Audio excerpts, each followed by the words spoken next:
you're building these ground up construction and some rehabs in Airbnb, short-term rentals, STRs, what they're called in the industry, often near national parks. You're bringing a unique product to the market that sets you apart to mitigate against the risk of essentially saturation in the STR space. Yeah, I mean, if you look at Joshua Tree, and it's a market a lot of people are familiar with, you see a lot of these homes that have built in the 1950s and 60s, and if they're, a lot of these people kind of renovate the property, maybe throw in an arcade in the garage or something like that, which these properties did super well during the COVID time. But I mean, right now they're competing with, brand new construction, beautifully built, super well photographed, and all the amenities kind of around it, bocce ball courts, sauna, all this other kind of stuff.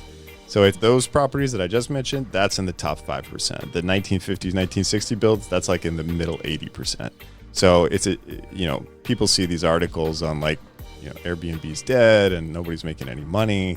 I can show you, a lot of our properties that are booked out 4 months in advance, and they're just, the ADR, the average daily rates on them range from $350, $450 minimum up to $1,200 a night. Huge discrepancy in occupancy and gross revenue from operators who know what they're doing in the short-term rental space, you guys. Huge. Yep. It's really important who's managing these properties, what kind of game plan and strategy you're bringing when you're putting these properties and you're bringing these properties out into the market. There is a huge discrepancy, and over time, like in everything, it was essentially super low-hanging fruit during COVID. People were traveling, and then all of a sudden now, over time, the experience and the value prop is separating the people who know what they're doing, who are doing their research, who are getting better, and the people who just happen to be in the market at the right time. Yeah.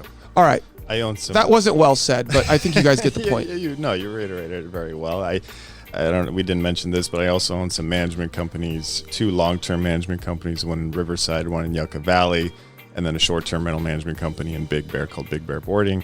But the reason I bring this up, the long-term management is in Yucca Valley. We see a lot of these Airbnbs that, they 1950s built, they redid it, it looks nice, they threw some stuff in it, but they're not hitting the revenue. So they come to me basically for long-term management after they can't make it on Airbnb. So, interesting. So they're not, especially if they bought it in the last, year and a half with the 7.5% interest. They are just losing cash flow left and right. Yeah, bleeding. And that's another lead source for Tom, as well as a service he provides. And those things kind of, move in conjunction with one another. We have RTB Homes, which was number 5 on here. That's the new fund, the Section 8 fund. And then we have 6 and 7, which is a property management for Big Bear, Lake, STR, short-term rentals, and RPM Integrity for long-term rentals. So to get back to the point I was making, obviously in your property management, you're dealing with property owners and, people who own assets. And when having problems, they can come to Tom and say, hey, look, can you help me with this? Can you help me with that? Now, he learns quickly through that from experience, right? Hey, these guys are struggling with that. I should, as an investor, make sure that I'm implementing that problem or not implementing that problem or solving for that problem in my business when I'm dealing with my own capital and my investors' capital. And then as a service, I can go back to that property owner who's having a problem and say, hey, look, this is the solve. Let's implement that. And so those things all kind of work in conjunction. It's similar to what we do at ADU Pals. We're investors ourselves. We're buying these properties. We're flipping these properties.